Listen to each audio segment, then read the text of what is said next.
Hello hi అండి. నేను మీ రమణి.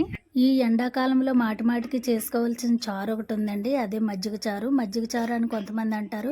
మజ్జిగ పులుసు అని కొంతమంది అంటారు అండి. ఏదేమైనా కానీ ఇది మాత్రం చాలా చలవ చేస్తుంది. ముందుగా పెరుగైతే తీసుకుని ఇలా గిలక్కొట్టేసుకోవాలండి. అందులో మనకు రుచికి సరిపడా సాల్ట్, అలాగే చిన్న అల్లం ముక్క, పచ్చిమిర్చి కూడా కలిపి అయితే నేను కచ్చపిచ్చ దంచి వేసానండి. తర్వాత అయితే ఇవ్వండి పోపు అయితే రెడీ చేస్తున్నాను.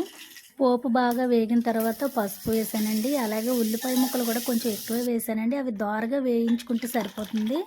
బాగా వేగిపోనక్కర్లేదు. అలాగే కొంచెం పచ్చి ఉల్లిపాయ ముక్కలు కూడా వేసానండి. నేను గమనించారో లేదో మీరు. ఈ ఎండవేడికి ఇది కడుపులో చాలా చల్లగా అయితే ఉంటుందండి. చాలా బాగుంటుంది. దానికి తోడు నేను దోసకాయ పచ్చడి చేశానండి, చాలా కమ్మగాని.